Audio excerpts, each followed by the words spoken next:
Oke, pada materi kali ini kita akan membahas tentang transformasi kesebangunan.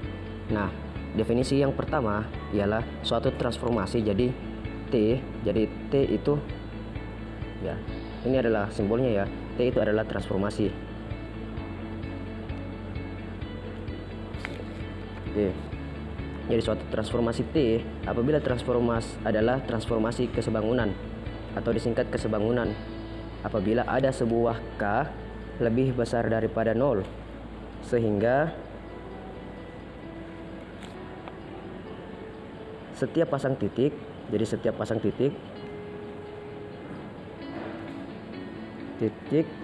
P Q sama dengan K P Q. Jadi K P Q. Ini bukan KRQ ya, K P Q. Nah, maksud K ini adalah kesebangunan. Jadi K itu adalah kesebangunan. Nah, lanjut dari definisi tersebut dengan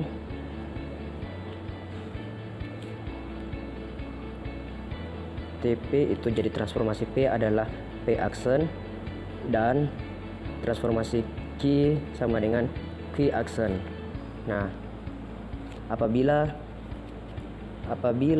K-nya sama dengan 1, maka transformasi tersebut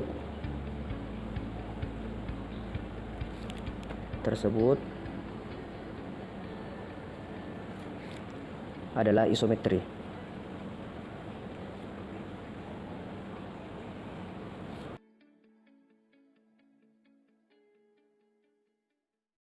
Garis. Nah, pembuktiannya nah, yang pertama kita andaikan adalah T ini. Nah, andaikan sebuah T adalah sebuah garis, jadi ini adalah garis T. Misalkan A elemen T, B elemen T, jadi ini A dan B-nya itu elemen T. Nah, di dua titik berbeda. Berarti di sini kita misalkan di sini adalah A, ini adalah B. Nah, yang akan dibuktikan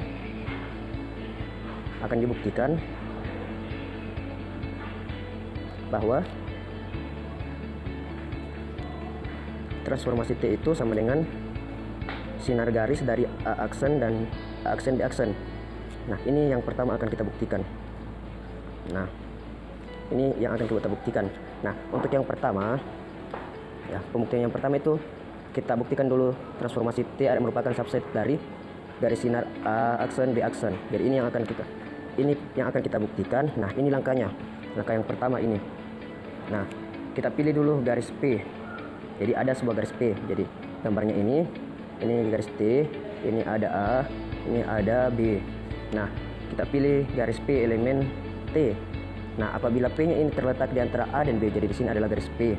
Nah, terletak antara garis A dan B, maka AP ditambah PB sama dengan panjang garis AB. Jadi AP ditambah PB adalah AB toh. Nah, setelah itu jika diketahui itu A aksen sama dengan transformasi daripada A. Nah, ini kan diambil dari definisi tadi kan. Jadi ini transformasi P adalah P aksen. Jadi ini kita balik. A aksen adalah transformasi daripada A. Terus B aksennya itu transformasi daripada B. P aksen merupakan transformasi daripada P. Nah, maka ke sini ya. Maka A aksen P aksen ditambah P aksen B aksen itu merupakan kesebangunan daripada AP ditambah kesebangunan dari PB. Ini kan berdasarkan definisi kita ambil. Nah, kita keluarkan K. Jadi AP ditambah PB kan sama kan? Setelah itu di sini AP ditambah PB. Nah, AP ditambah PB sama dengan AB. Berarti kita di sini adalah kesebangunan daripada AB. Nah, menurut definisi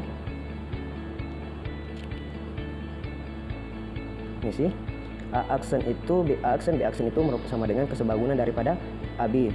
Maka A aksen P aksen ditambah P aksen B aksen sama dengan A aksen B aksen. Jadi A aksen P tambah P aksen B merupakan A aksen. Jadi ini sama walaupun aksennya toh. Nah,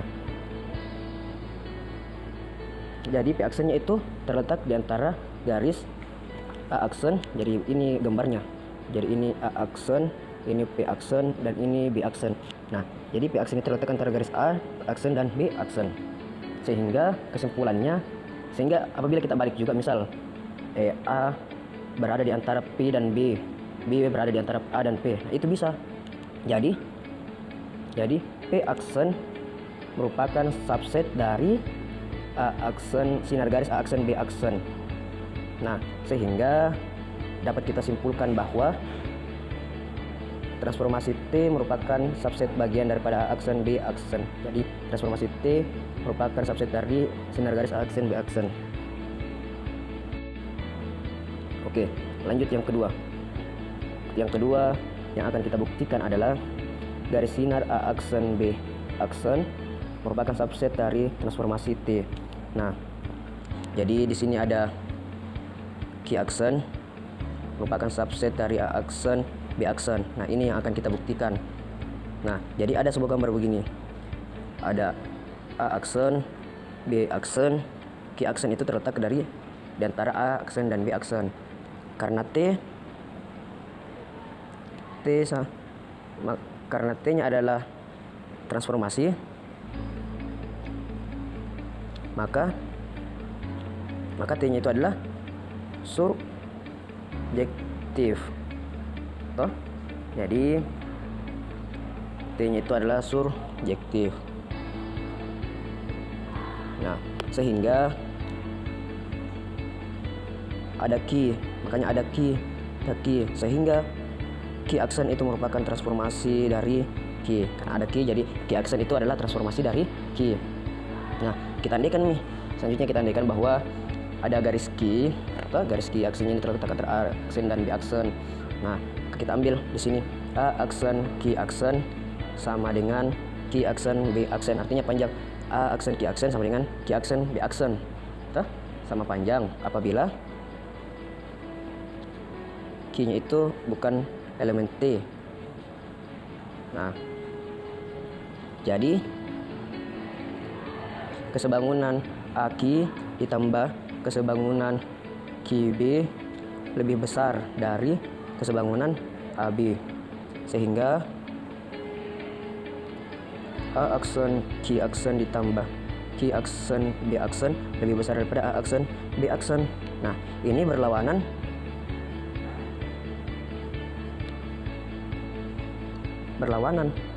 dengan yang diketahui.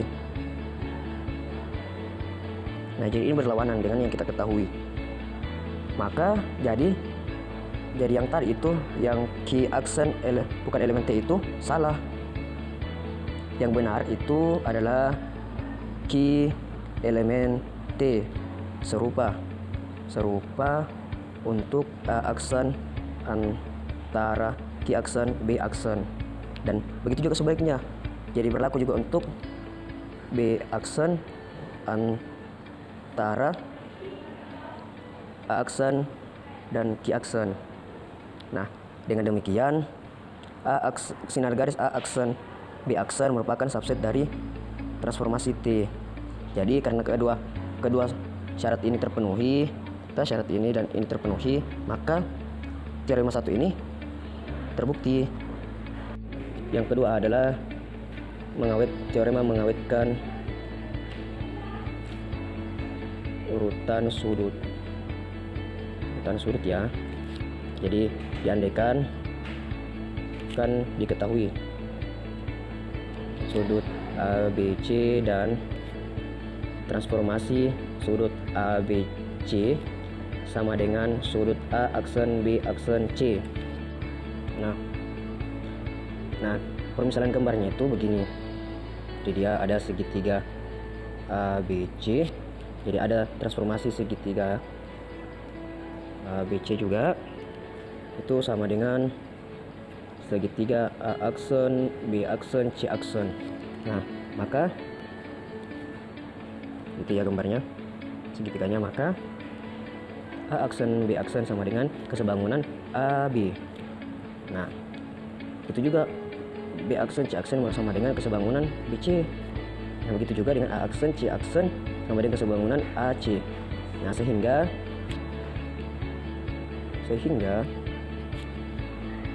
segitiga A aksen B aksen C aksen itu kongruen dengan segitiga A aksen B aksen C. Kenapa? Karena C ini kan sama dengan C aksen, berasal dari transformasi C. Nah, kita lanjut di sini kongruen segitiga A aksen B aksen C sama dengan sudut A aksen B aksen C. Nah, akibat dari itu, akibat dari sifat di atas adalah bahwa oleh kesebangunan T itu dua garis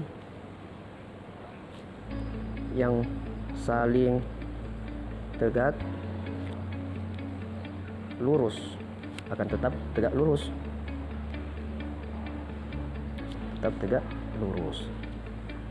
Nah, oke, kita lanjut ke teorema bagian yang ketiganya, yaitu mengawetkan kesejajaran. Nah, di sini kita andaikan dulu. Nah, andaikan T itu suatu kesebangunan ya, dan andaikan juga ada dua garis yaitu L dan M. Nah, jadi gambar awalnya begini, ini garis L, ini garis M, karena L itu sejajar dengan M kan. Nah, terus kita andaikan lagi. Nah, kalau kita andaikan transformasi L itu memotong, jadi transformasi L itu memotong transformasi M. Jadi gambarnya nanti akan bersilangan. Ini adalah L, ini adalah M. Nah, yang menjadi titik potongnya itu adalah aksen. Maka ada A elemen L, sehingga transformasi A itu elemen transformasi L, dan transformasi A itu juga merupakan elemen daripada transformasi M. Nah, jadi A elemen L dan A elemen M. Nah, artinya L dan M, jadi L dan M ini berpotongan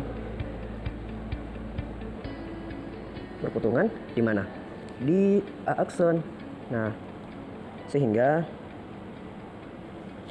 pengandaian